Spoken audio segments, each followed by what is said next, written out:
Candi Muaro Jambi adalah sebuah candi Hindu Buddha yang terletak di Muaro Jambi, Sumatera, Indonesia.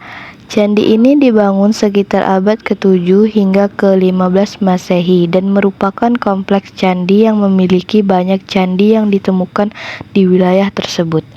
Candi-candi ini terdiri dari beberapa bangunan yang dikelilingi oleh hutan seluas 3.981 hektar. Kompleks candi ini dianggap sebagai salah satu situs budaya yang penting di Sumatera dan dikunjungi oleh banyak wisatawan religi dan mancanegara. Bagaimana tidak, kompleks candi ini jauh lebih luas dari Angkor Wat di Kamboja loh. Candi Muaro Jambi merupakan kompleks percandian yang luasnya 8 kali lipat lebih besar dari Candi Borobudur. Candi ini dikenal memiliki mitos yang masih dipercayai oleh warga setempat. Kompleks Candi Muaro Jambi pertama kali ditemukan oleh Letnan Inggris bernama S.C. Crooke pada tahun 1824. Pada tahun 1935 sampai 1936. Selanjutnya ada orang Belanda bernama V.M. Schrijniger yang melakukan penggalian di situs candi ini. Kompleks percandian ini terletak di Kecamatan Marosebo, Kabupaten Muaro Jambi, Jambi, Indonesia. Tepatnya di tepi Batanghari, sekitar 26 km arah timur kota Jambi. Koordinat selatan 01 derajat 28.3 timur, 103 derajat 40.04. Candi tersebut diperkirakan berasal dari abad ke-7 hingga 12 Masehi. Candi Muaro Jambi merupakan kompleks candi yang terbesar dan yang paling terawat di Pulau Sumatera. Dan sejak tahun 2009, kompleks Candi Muaro Jambi telah dicalonkan ke UNESCO untuk menjadi situs warisan dunia.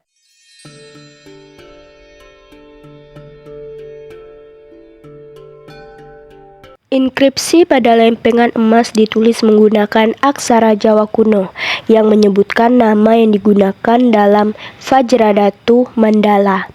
Berdasarkan kajian paleografi, Boe Khari dalam laporan penelitiannya tahun 1985 menyimpulkan Candi Gumpung didirikan pada pertengahan abad ke-9 hingga awal abad ke-10. Pendapat Boe didukung dengan temuan keramik-keramik Cina di sekitar candi yang berasal dari masa dinasti Sung. Di halaman depan bangunan induk Candi Gumpung terdapat mandapa dengan tangga di sebelah timur dan barat. Kaki mandapa berukuran 9,75 kali 9,85 meter, di mana pada bagian tengahnya terdapat sepasang empak atau penyangga tiang yang dulunya mungkin digunakan untuk menancapkan tiang penunjang atap mandapa. Ada mitos menarik di kompleks candi ini. Pengunjung dilarang berkeliling bersama pasangan ke tempat ini. Jika nekat akan putus dalam waktu dekat. Sedangkan jika bersama suami atau istri, tidak lama setelah berkunjung mereka akan bercerai. Namun, mitos tinggal mitos persegi dengan tinggi 7,6 meter, 6 bangunan pendukung dan pagar keliling serta dikelilingi parit yang diberi jembatan agar wisatawan yang berkunjung mudah menyeberang. Saat pertemuan dan pemugaran candi tinggi ini banyak ditemukan benda-benda emas dan batu-batu mulia di dalamnya. Selain itu ada pula benda-benda lain seperti kaca, persia, paku besi, benda logam yang terbuat dari perunggu dan fragmen arca batu. Sedangkan di halaman kompleks candi tinggi ini banyak ditemukan pecahan keramik Cina dari masa dinasti Tang, Song, Yuan, Ming, dan Qing. Candi Gedong 1 dan Candi Gedong 2. Kedua candi letaknya saling berdampingan. Candi Gedong 1 berada di sisi timur dan Candi Gedong 2 terletak di sebelah barat. Kedua candi induk sama-sama memiliki tangga masuk dari sisi timur. Pada dinding sisi timur dilengkapi tangga masuk menuju puncak bangunan. Benda-benda purbakala di lokasi candi ini antara lain 6 buah umpak batu atau alas tiang bangunan, pecahan arca, sejumlah bata berhias dan bertulis, pecahan genteng. Selain itu juga ditemukan pecahan keramik Cina masa dinasti Sung abad 10 sampai 13 Masehi, Yuan abad 15 sampai 16 Masehi, Ming abad 14 sampai 17 Masehi, dan Qing abad 17 sampai 20 Masehi, serta pecahan kaca kuno yang kemungkinan berasal dari Timur Tengah dan India. Pada candi perwara pertama di depan candi induk terdapat lubang umpak tiang kayu. Dari umpak ini dapat kita ketahui pada masa lalu bahwasanya struktur bawah berupa bangunan bata dan di atasnya merupakan bangunan kayu beratap genting. Sedangkan untuk menutup halaman candi berupa lantai bata, pavement. Selain bangunan candi di lokasi ini juga ditemukan arca gajah. Di atas punggungnya dinaiki singa. Arca model ini sering disebut dengan arca gajah singa. Penamaan candi ini sebagai Candi Sialang bukan tanpa sebab. Bagi warga setempat, khususnya warga Melayu, sialang itu adalah sebutan untuk pohon-pohon yang jadi tempat bersarangnya lebah hutan. Besar kemungkinan candi ini diberi nama Candi Sialang karena di sekitarnya banyak pohon sialang. Di sekeliling daratan di mana batu-batu bata adalah hamparan tanah liat. Ketinggian hamparan tanah liat ini lebih rendah dari tanah-tanah di sekitarnya. Sebagian besar adalah batu-batu bata yang tak lagi utuh. Ada beberapa batu bata yang disusun dengan pola melingkar. Candi Astano dinamakan demikian karena dalam wilayahnya terdapat beberapa makam. Menurut legenda setempat, makam-makam tersebut merupakan makam raja-raja. Bangunan candi itu berdiri di atas sebidang tanah berukuran 48 kali 50 meter. Permukaan tanah tempat candi berdiri letaknya 1,70 meter lebih tinggi dari permukaan tanah di sekitarnya.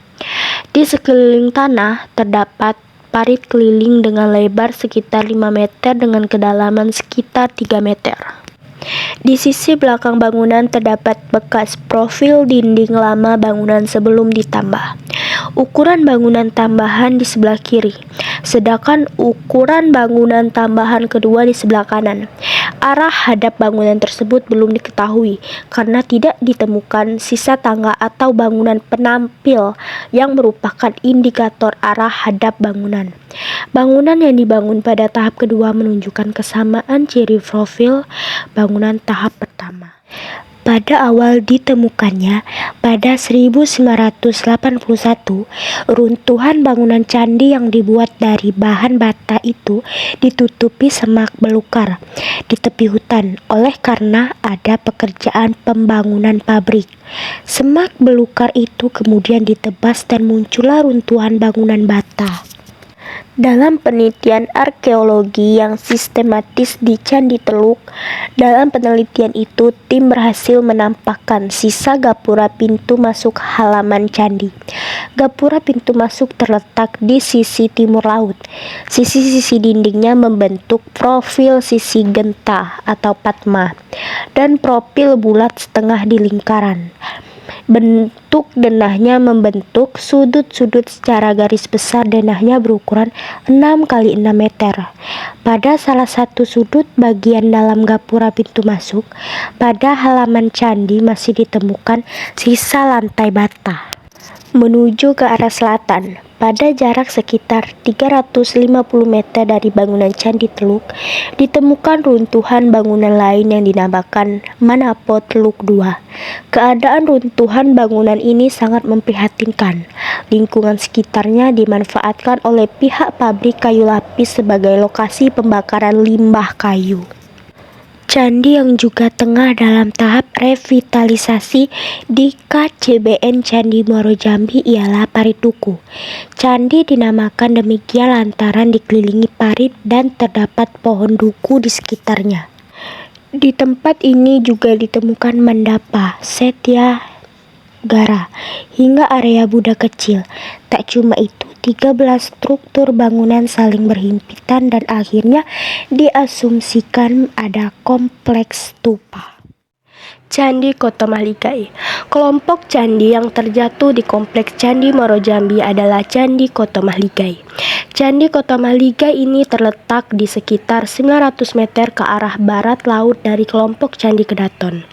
Sebagaimana halnya dengan kelompok candi lain di Muaro Jambi, kelompok Kotomahligai dikelilingi tembok pagar keliling berukuran 97,5 kali 120 meter. Pagar pembagi ruang terletak melingkupi Candi Induk dan Mandapa di bagian timur. Ukuran gundukan Candi Induk 20 kali 20 meter dan ukuran Candi Perwaro 20 kali 15 meter. Pada ruang-ruang di halaman kelompok itu terdapat beberapa gundukan tanah yang merupakan reruntuhan bangunan. Di dalam lingkungan halaman candi ditemukan 2 arca gajah, 16 fragmen arca batu dan fragmen genting yang berglasir warna hijau. Arca gajah dari Candi Gedong 1. Temuan yang terpenting dan merupakan identitas religi masyarakat pendukung bangunan suci adalah 3 arca Buddha dan batu yang sudah rusak.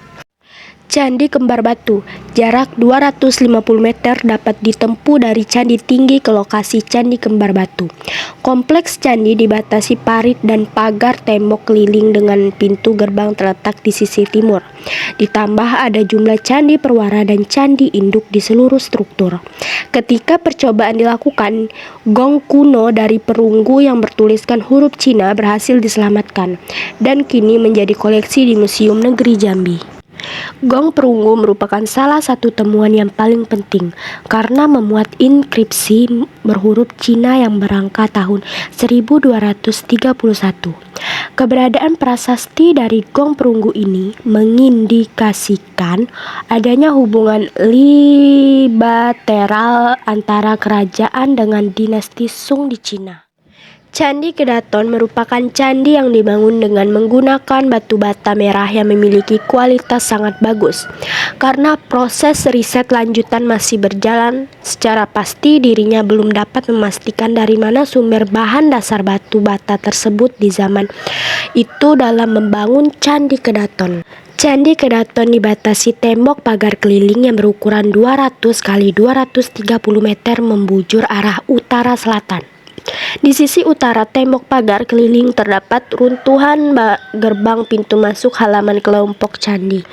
Merupakan bangunan yang terbesar dari seluruh bangunan candi yang ada di kompleks Candi Muaro Jambi. Bangunan strukturnya mirip dengan struktur Candi Gumpung, hanya dalam ukuran yang lebih besar. Penampil terletak di sisi utara, tetapi tidak ditemukan tangga. Bagian yang masih tersisa adalah bagian kaki bangunan. Bagian kaki bangunan ini dibagi dalam beberapa ruang. Ruang yang terbesar berukuran 16,25 kali 16,25 meter dengan tinggi 7,20 meter yang diisi dengan batu krakal. Adapun fungsi batu isian ini belum diketahui, mungkin berkaitan dengan konstruksi bangunan agar tidak mudah runtuh. Di area Candi Kedaton terdapat juga sebuah sumur tua yang menurut kisah usianya sama tua dengan candi tersebut. Mitosnya, masyarakat sekitar mempercayai jika mencuci muka di sumur tersebut maka bisa awet muda. Kolam Telagorajo merupakan bukti peninggalan sejarah yang memiliki fungsi yang masih dimanfaatkan oleh masyarakat hingga saat ini. Dengan luas areal kolam 130 kali 100 meter dan kedalaman sekitar 2-3 meter dari permukaan. Kolam tersebut diyakini sebagai waduk, tempat untuk mengatur ketinggian agar tidak menggenai kawasan itu. Kolam Telagorajo merupakan tanggul yang sengaja dibuat pada zamannya. Seperti fungsinya, kolam Telagorajo tersebut pada zaman dahulu digunakan sebagai tempat untuk membersihkan diri. Namun, selain sebagai tempat membersihkan diri, kolam tersebut juga dimanfaatkan sebagai tolak ukur pasang surutnya air di Sungai Batanghari, dan kebiasaan itu masih bertahan hingga sekarang. Bukit Perak ini dulunya tempat pertemuan Atisha di Pakanra dengan gurunya Serlingpa Dharmakirti. Atisha yang berasal dari Tibet pernah selama belasan tahun belajar di Candi Muaro Jambi, kata pembantu senior Abdul Hafiz saat menemani rombongan jurnalis berkunjung di Bukit Perak. Sementara itu, Bukit Perak salah satu yang disebut oleh FM Skinigar dalam laporannya tahun 1937, memiliki luas 1,2 hektar dan memiliki diameter bagian tanah sekitar 50 meter dengan ketinggian 18,2 meter. Terletak pada koordinat 0, 10, 28, 44,8 luas selatan dan 10, 30, 37, 28,6 barat timur. Bukit tersebut merupakan salah satu bukit yang berada di kawasan Cagar Budaya Muaro Jambi dan merupakan bagian atas sisi barat kawasan tersebut yang dikelilingi oleh daratan. Bukit Perak atau masyarakat setempat menyebutnya sebagai Bukit Selangor itu berbentuk kerucut, menyerupai gunung yang bagian atasnya mempunyai cekungan dengan kedalaman sekitar 1 meter. Berdasarkan hasil analisa litologi dan kondisi geomorfologinya, dapat disimpulkan bahwa Bukit Perak tersebut merupakan bukit yang dibuat oleh manusia, man-made, bukan berbentuk melalui proses alami.